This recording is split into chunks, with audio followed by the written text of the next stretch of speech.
अब आते हैं नेक्स्ट टॉपिक पे, फूड पॉइजनिंग।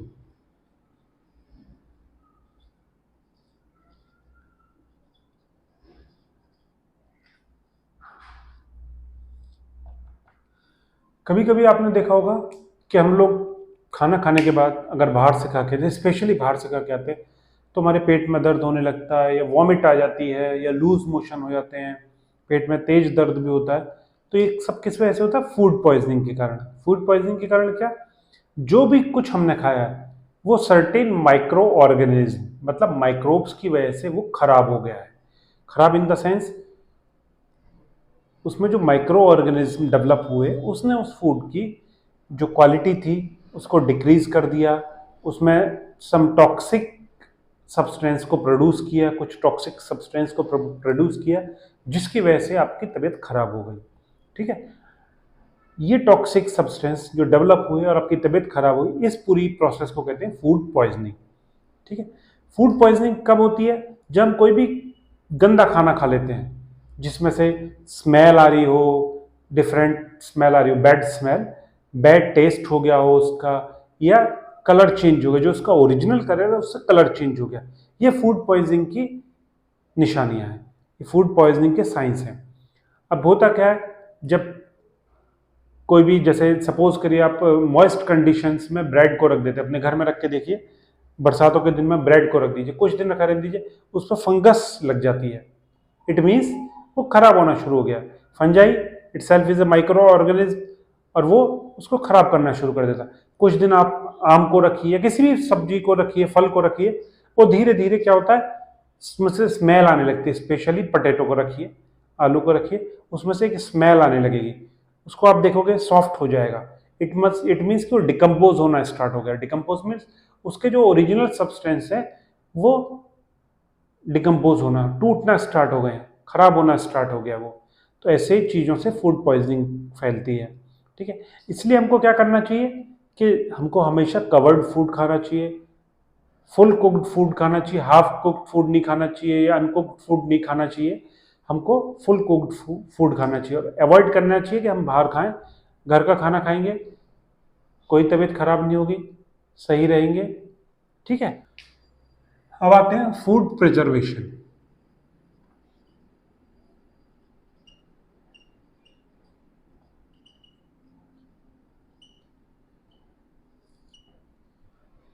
अब आप देखिए, हम लोग आम लाते हैं, ठीक है, या कोई भी गाजर ले आते हैं, गोभी ले आते हैं, वो क्या होता है, कुछ दिन बाद खराब होना शुरू हो जाती है, स्पॉइल होना शुरू हो जाती है। उसमें से स्मेल आती है, कीड़े लग जाते हैं, उसकी टेस्ट एकदम अलग हो जाता है, वो डिकम्पोज होना स्टार्ट हो जाती है।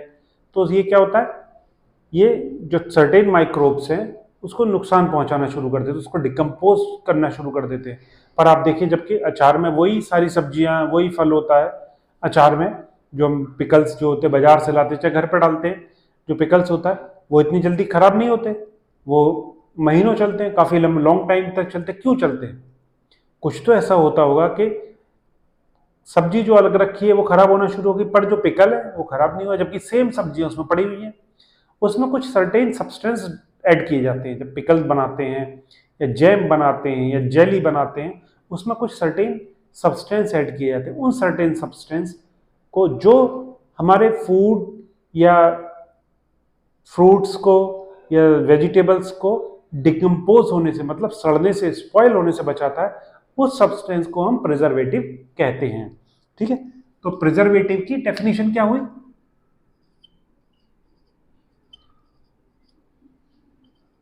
इसको नोट कर लो, ये आपकी बुक में नहीं है। Preservative is a substance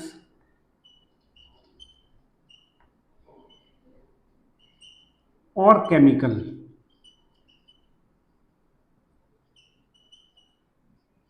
that is added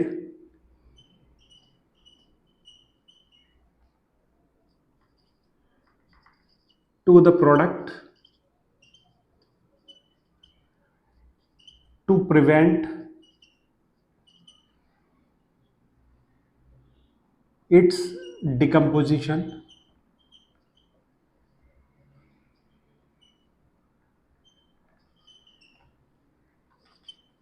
by microbial growth और बाई अनडिजायरेबल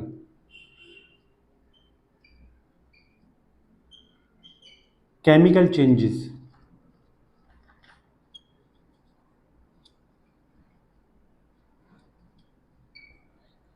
प्रिजर्वेटिव क्या होता है? प्रिजर्वेटिव इज अ सब्सटेंस और केमिकल। प्रिजर्वेटिव क्या है? एक कोई सब्सटेंस या chemical that is added to the product, किसी प्रोडक्ट में ऐड करते हैं, मिलाते हैं, टू प्रिवेंट, रोकने के लिए, इट्स डिकम्पोजिशन, इसका डिकम्पोजिशन। डिकम्पोजिशन मतलब टूटना, टूटना मतलब खराब होना। कोई चीज कब टूटती है? खराब होने लगती है। टू प्रिवेंट इट्स डिकम्पोजिशन, इसका डिकम्पोजिशन रोकने के लिए। किससे? बाई माइक्रोबियल ग्रोथ, माइक्रोब्स के ग्रोथ से रोकने के लिए, या बाई अनडिजायरेबल केमिकल चेंजेस, या उसके जो केमिकल चेंज जो हम नहीं चाहते, अनडिजायरेबल, हमारे डिजायर के बाहर है, जो हम डिजायर नहीं करते, जो हम नहीं चाहते कि उसमें केमिकल चेंज हो, उनको रोकने के लिए जो सब्सटेंस प्रोडक्ट में ऐड किया है तो उनको प्रिजर्वेटिव कहते हैं। ठीक है, समझ गए प्रिजर्वेटिव की डेफिनेशन? ये आपकी बुक में नहीं है, इसको नोट कर लीजिए। अब आगे देखिए,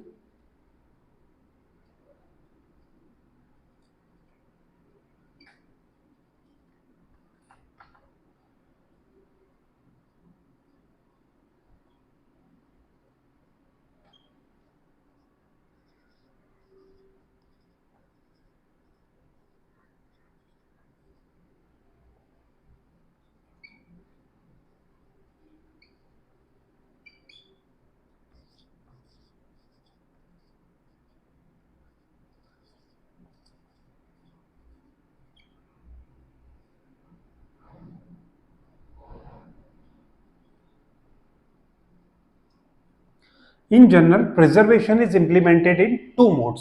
प्रिजर्वेशन दो मोड्स में इंप्लीमेंट किया जाता है, physical mode and other one is chemical mode. आपकी बुक में ये नहीं दिया हुआ है, ये वाली चीज, इसको समझिए। ठीक है, in general preservation is implemented in two modes, chemical modes and physical mode. पहले हम पढ़ेंगे फिजिकल मोड। फिजिकल मोड में क्या आता है? प्रिजर्वेशन यानी फिजिकली प्रिजर्वेशन अप्लाई करना। ठीक है, फिजिकली कैसे करते हैं? जैसे आपने घर में देखा होगा, आपकी मदर, आपकी सिस्टर या आप लोग दूध बॉईल किया, मिल्क बॉईल किया, उसको फिर फ्रिज में रख देते हैं, रेफ्रिजरेटर में। उसमें क्या होता है? टेम्परेचर डाउन हो जाता है और वो डिकम्पोज नहीं होता। ये भी फिजिकल एक मोड से प्रिजर्वेशन किया हमने। ठीक है, या दूध को बॉईल किया, वो भी एक फिजिकल मोड से प्रिजर्वेशन है।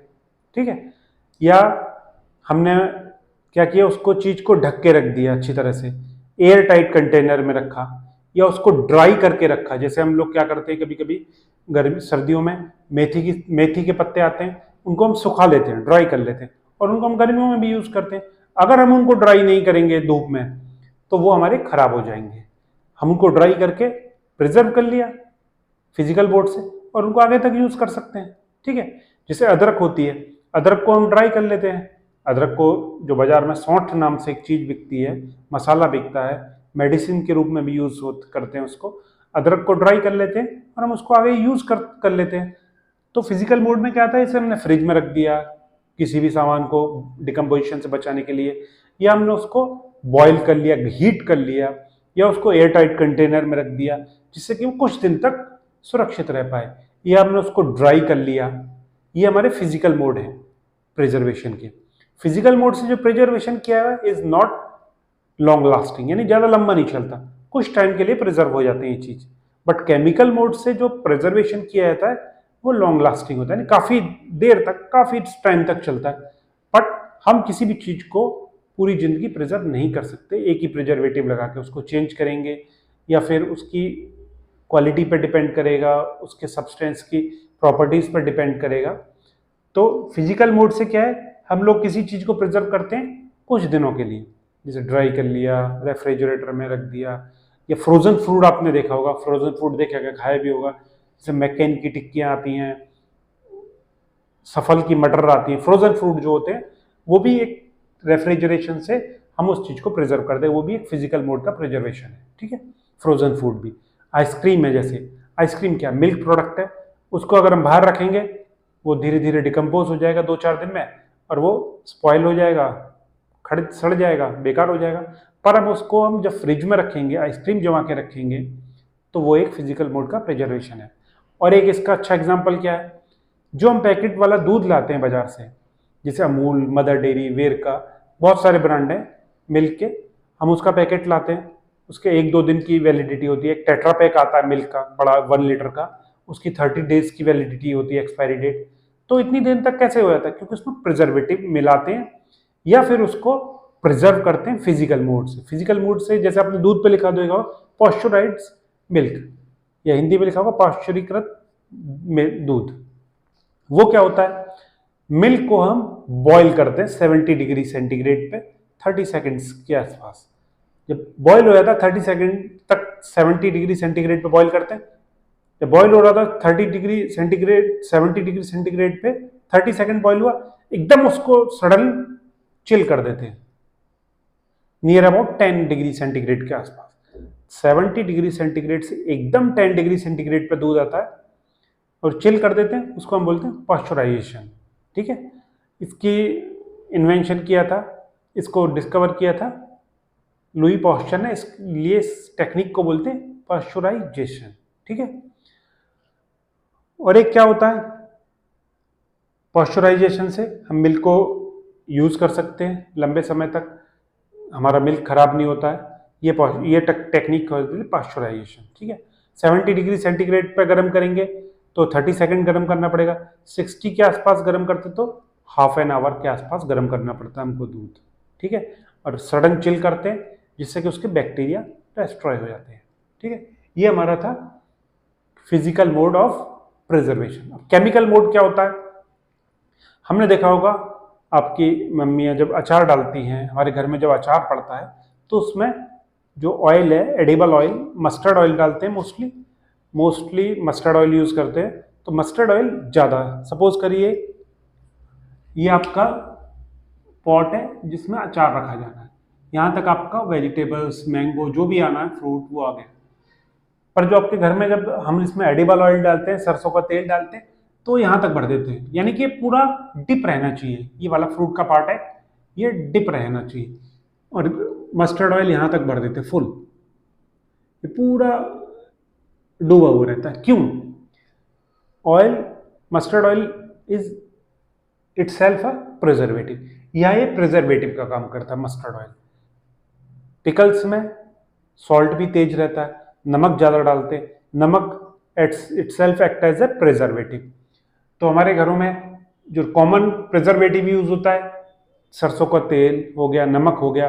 पुराने ज़माने में फिशेज जो होती थी, फिश जो होती थी, मछलियाँ जो होती थी, उनको प्रिजर्व करने के लिए नमक, एडिबल सॉल्ट का यूज़ किया जाता था, उसमें लपेट के रखा जाता था। अब जैसे जैम और जेली है, इसमें शुगर सिरप यूज़ करते हैं और थिक शुगर सिरप यूज़ करते हैं। ये शुगर सिरप क्या करता है, ऑक्सीजन के कांटेक्ट को रोक के मॉइस्चर को नहीं आने देता है, मॉइस्चर को दूर रखता है। उससे क्या होता है, ह्यूमिड कंडीशन नहीं होती और हमारा जो फूड है वो डिकम्पोज नहीं हो पाता। ह्यूमिड कंडीशन जो होती है वो फूड या कुछ भी लिविंग ऑर्गेनिक मटेरियल के डिकम्पोजिशन के लिए का मेन कॉज है ह्यूमिड कंडीशंस।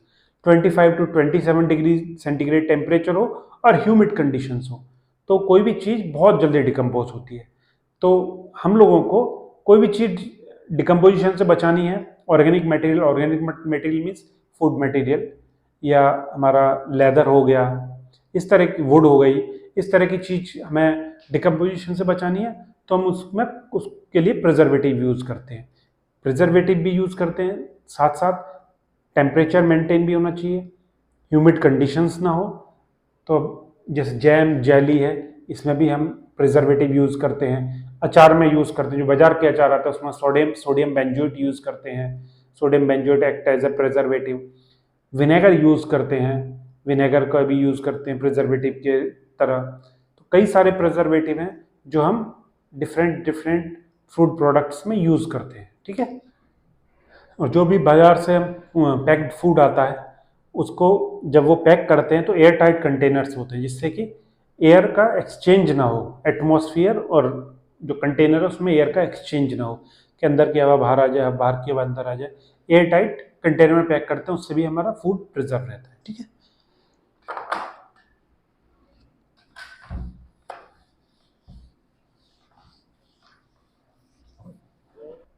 अब आते हैं नाइट्रोजन साइकिल पे।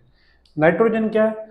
नाइट्रोजन एक गैस है जो हमारे एटमॉस्फेयर में 78 to 82% के आसपास प्रेजेंट है। मेन पार्ट हमारे एटमॉस्फेयर के क्या है? नाइट्रोजन। पर एक विडंबना, एक चीज ये भी है कि हम नाइट्रोजन को डायरेक्ट नहीं ले सकते हैं। ठीक है, हम अपने यूज में डायरेक्ट नहीं ले सकते नाइट्रोजन को। उससे उसकी जो प्रॉपर्टीज हैं, उसकी जो एडवांटेजेस, हम डायरेक्ट नहीं ले सकते नाइट्रोजन को। ठीक है, तो इसके लिए क्या करते हैं, ना कोई एनिमल ले सकता नाइट्रोजन की जो एडवांटेजेस हैं। जो सॉइल में बैक्टीरिया होता है, सर्टेन बैक्टीरिया, वो इस नाइट्रोजन को, और blue algae, green blue algae, वो इस नाइट्रोजन को, सॉइल में होती है, इस नाइट्रोजन को फिक्स कर देते हैं। फिक्स मतलब इसको कन्वर्ट कर देते हैं नाइट्रोजीनियस कंपाउंड में, और ये नाइट्रोजीनियस कंपाउंड जो होते हैं वो हम यूज कर सकते हैं। जो फिक्स कर देते हैं इस नाइट्रोजन को नाइट्रोजन के कंपाउंड्स में, तो वो प्लांट के थ्रू, जो सॉइल में होता है, सॉइल से फिर प्लांट में आता है, उस प्लांट को हम यूज करके अपने अंदर जो नाइट्रोजीनियस कंपाउंड है उनको यूज कर सकते हैं। अब होता क्या है, जब कोई एनिमल या कोई प्लांट मरता है, तो अगर वो मिट्टी में है तो सॉइल के बैक्टीरिया, वो सर्टेन बैक्टीरिया क्या करते हैं, उसके जो नाइट्रोजन कंपाउंड्स होते हैं उसको डिसॉल्व कर देते हैं या मिला देते हैं मिट्टी में, और उसके सर्टेन बैक्टीरिया उन नाइट्रोजन कंपाउंड्स को, जो एनिमल के नाइट्रोजन कंपाउंड्स हैं, नाइट्रोजीनियस कंपाउंड्स हैं, उनको कन्वर्ट कर देते हैं, सम पार्ट, लिटिल पार्ट, उसको कन्वर्ट कर देते हैं नाइट्रोजन गैस में, जो जाके एटमॉस्फेयर में मिल जाती है। और इस तरह से जो एटमॉस्फेयर की जो नाइट्रोजन है उसका परसेंटेज लगभग सेम रहता है, मोर और लेस सेम रहता है। तो जो हम लोगों को नाइट्रोजन कहाँ से मिलती है? जैसे हम लोगों के लिए विटामिन्स और प्रोटीन्स, ये सब मस्ट है, ऐसी हमारे बॉडी के लिए या एनिमल की बॉडी के लिए नाइट्रोजीनियस कंपाउंड या नाइट्रोजन कन्वर्टेड बाय प्लांट्स, वो बहुत इंपॉर्टेंट है। वो हमारे लिए एक न्यूट्रिएंट्स का काम करते हैं। वो हमें मिलती कहाँ से है? वो हमको मिलती है पल्सेस से, जिसमें जैसे दालें हो गई, नट्स हो गए, इनसे हमें नाइट्रोजीनियस कंपाउंड्स मिलते हैं, और वो हम इनटेक कर सकते हैं शरीर में। तो एक नाइट्रोजन साइकिल है जो आपकी बुक में बनी हुई है, इसको ध्यान से समझ लीजिए, एग्जाम में आएगी ये बनाने के लिए। ठीक है, जो एटमॉस्फेरिक नाइट्रोजन होती है उसका क्या होता है, उसको नाइट्रोजन के लिए मैंने N2 लिखा है यहाँ पर। ठीक है, स्पेस की शॉर्टेज थी इसलिए नाइट्रोजन को मैंने N2 लिखा है। वैसे N2 होती है नाइट्रोजन गैस। ठीक है, एटमॉस्फेरिक नाइट्रोजन को nitrogen fixing bacteria atmospheric nitrogen में से लेके फिक्स करता है, नाइट्रोजन फिक्सिंग बैक्टीरिया जो होता है। और बैक्टीरिया जो होता है, नाइट्रोजन फिक्सिंग बैक्टीरिया होता है, वो इसको नाइट्रोजीनियस कंपाउंड में कन्वर्ट कर देता है। ठीक है, फिक्स कर देता है नाइट्रोजन कंपाउंड में, और वो कंपाउंड्स सॉइल में मिल जाते हैं। इस सॉइल में मिलने के बाद, जब ये सॉइल में मिल जाते हैं, डिस्ट्रॉय हो जाते हैं, तो नाइट्रोजीनियस बैक्टीरिया क्या करता है, उसमें से कुछ को नाइट्रोजन गैस में कन्वर्ट कर देता है, और कुछ प्लांट ले लेते हैं। जो नाइट्रोजन गैस होती है, नाइट्रोजीनियस बैक्टीरिया होता है, उस नाइट्रोजीनियस कंपाउंड को कुछ गैस में कन्वर्ट कर देता है और कुछ प्लांट में चली जाता है वो नाइट्रोजीनियस कंपाउंड। एटमॉस्फेरिक नाइट्रोजन से क्या मिलती है हमें?